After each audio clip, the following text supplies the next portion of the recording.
नमस्कार, हाम्रो academy YouTube च्यानलमा स्वागत छ। यस च्यानलमा विभिन्न प्रकारका लोकसेवा आयोग, बैंकिङ क्षेत्र साथै विभिन्न प्रतियोगितात्मक परीक्षा उपयोगी भिडियोहरू हेर्न सक्नुहुनेछ। यसै क्रममा प्राविधिक सहायक 5औं तहको प्रत्येक एकाइका मुख्य शीर्षकबाट एकवटा नमुना सेटहरू लिएर निरन्तर आइरहेका छौँ।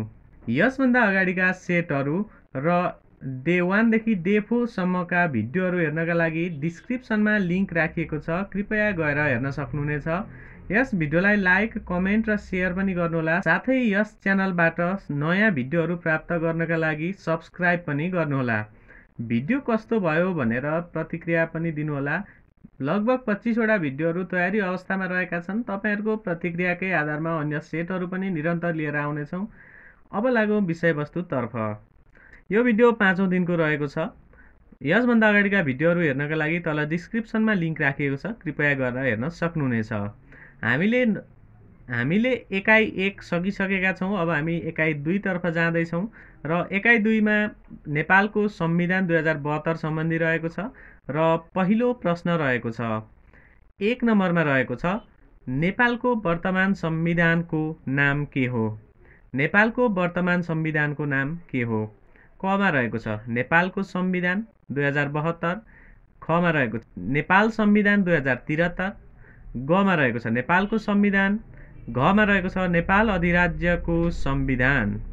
यसको सही एन्सर रहेको छ अप्सन कमा रहेको छ नेपालको संविधान 2072। प्रश्न नम्बर 2 मा रहेको छ, नेपालको संविधान 2072 कहिले राजपत्रमा प्रकाशित भयो? नेपालको संविधान 2072 कहिले राजपत्रमा प्रकाशित भयो? कमा रहेको छ विक्रम सम्वत 2072 6 महिना 3 गते, खमा रहेको छ विक्रम सम्वत 2072 3 महिना 6 गते, गमा रहेको छ विक्रम सम्वत 2072 6 महिना 6 गते र घमा रहेको छ विक्रम सम्वत 2073 6 महिना 6 गते। यसको सही एन्सर हुन्छ अप्सन कमा रहेको छ विक्रम सम्वत 2072 6 महिना 3 गते। नेपालको संविधान 2072 विक्रम सम्वत 2072 6 महिना 3 गते राजपत्रमा प्रकाशित भयो। प्रश्न नम्बर 3 मा रहेको छ, नेपालको संविधानमा कति भाग, धारा र अनुसूची रहेका छन्? नेपालको संविधानमा कति भाग, धारा र अनुसूची रहेका छन्? कमा रहेको छ 35 भाग, 308 धारा र 9 अनुसूची, खमा रहेको छ 35 भाग, 380 धारा र 9 अनुसूची, गमा रहेको छ 38 भाग, 308 धारा र 9 अनुसूची र घमा रहेको छ 35 भाग, 309 धारा र 9 अनुसूची। यसको सही एन्सर रहेको छ अप्सन कमा रहेको छ 35 भाग, 308 धारा र 9 अनुसूची।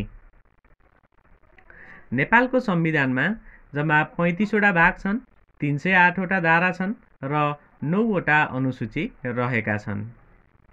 प्रश्न नम्बर 4 मा रहेको छ, नेपालको संविधानको पहिलो संशोधन कहिले भएको हो? नेपालको संविधानको पहिलो संशोधन कहिले भएको हो? कमा रहेको छ विक्रम सम्वत 2072 11 महिना 13 गते, खमा रहेको छ विक्रम सम्वत 2072 11 महिना 16 गते, गमा रहेको छ विक्रम सम्वत 2072 6 महिना 16 गते र घमा रहेको छ विक्रम सम्वत 2071 3 महिना 13 गते। यसको सही एन्सर रहेको छ अप्सन खमा रहेको छ विक्रम सम्वत 2072 11 महिना 16 गते। प्रश्न नम्बर 5 मा रहेको छ, प्रदेश सभाको सभामुख र उपसभामुखका सम्बन्धमा तलको कुन भनाइ ठिक छैन? प्रदेश सभाको सभामुख र उपसभामुखका सम्बन्धमा तलको कुन भनाइ ठिक छैन?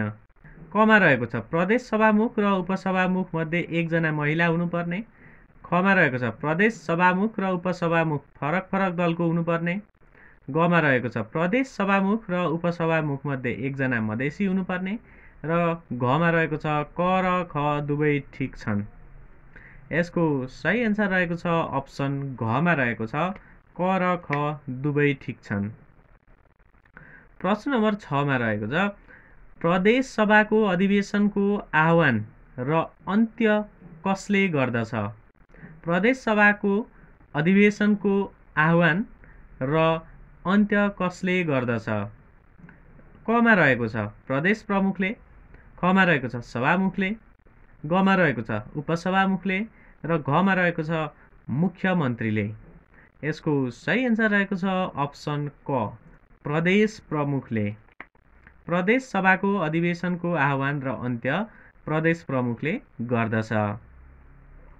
प्रश्न नम्बर 7 मा रहेको छ प्रदेश प्रमुखले प्रदेश सभाको लागि भएको निर्वाचनको अन्तिम परिणाम घोषणा भएको मितिले कति दिनभित्र प्रदेश सभाको अधिवेशन आह्वान गर्नुपर्दछ?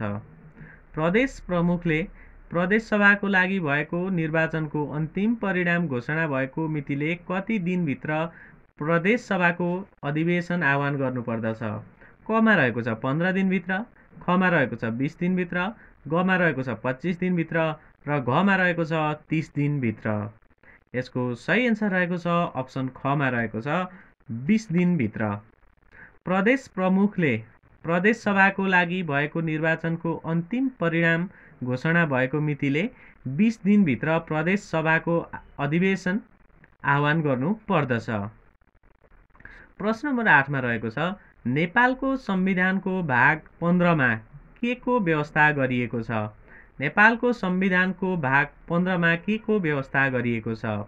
कमा रहेको छ प्रदेश कार्यपालिका, खमा रहेको छ प्रदेश व्यवस्थापिका, गमा रहेको छ प्रदेश व्यवस्थापन कार्यविधि र घमा रहेको छ प्रदेश आर्थिक कार्यप्रणाली। यसको सही एन्सर रहेको छ अप्सन गमा रहेको छ प्रदेश व्यवस्थापन कार्यविधि। नेपालको संविधान 2072 को भाग 15 मा चाहिँ प्रदेश व्यवस्थापन कार्यविधिको व्यवस्था गरिएको छ।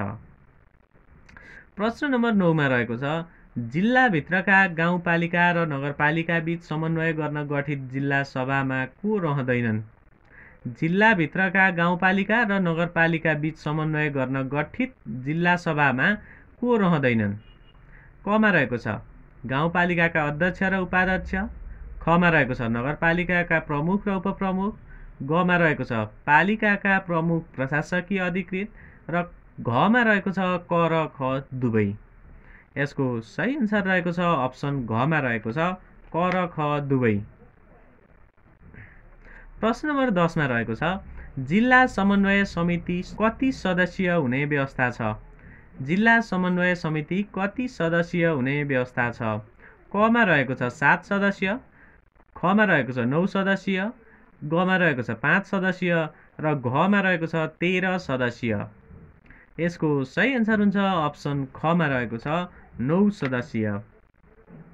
जिल्ला समन्वय समितिमा जम्मा 9 सदस्य हुने व्यवस्था छ। प्रश्न नम्बर 11 मा रहेको छ नेपालको संविधानको भाग 18 मा के को व्यवस्था गरिएको छ? नेपालको संविधानको भाग 18 मा के को व्यवस्था गरिएको छ? कमा रहेको छ प्रदेश कार्यपालिका, खमा रहेको छ प्रदेश व्यवस्थापिका, गमा रहेको छ स्थानीय कार्यपालिका र घमा रहेको छ स्थानीय व्यवस्थापिका। यसको सही एन्सर हुन्छ अप्सन घमा रहेको छ स्थानीय व्यवस्थापिका। नेपालको संविधानको भाग 18 मा स्थानीय व्यवस्थापिकाको व्यवस्था गरिएको छ। प्रश्न नम्बर 12 मा रहेको छ गाउँपालिका क्षेत्रभित्र उत्पन्न विवाद निरूपण गर्न गठन हुने न्यायिक समितिको संयोजक को रहने व्यवस्था छ?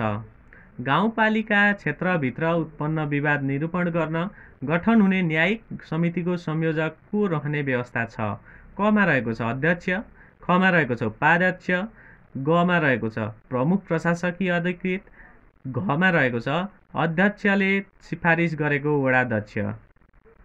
यसको सही एन्सर हुन्छ अप्सन घमा रहेको छ अध्यक्षले सिफारिस गरेको वडाध्यक्ष।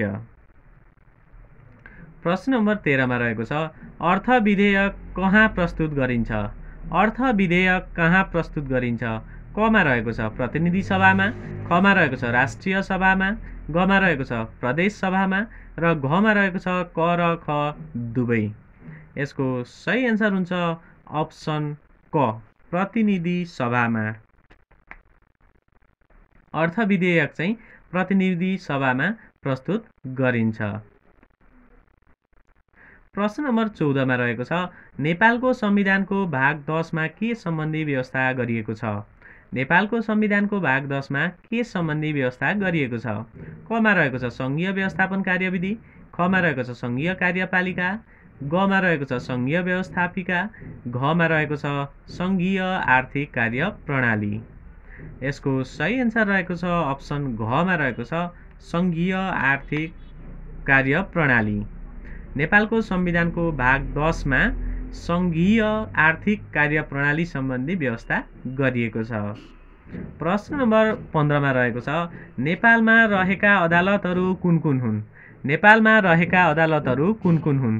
क मा रहेको छ सर्वोच्च अदालत, ख मा रहेको छ उच्च अदालत, ग मा रहेको छ जिल्ला अदालत र घ मा रहेको छ माथिका सबै। यसको सही एन्सर हुन्छ अप्सन घ मा रहेको छ माथिका सबै।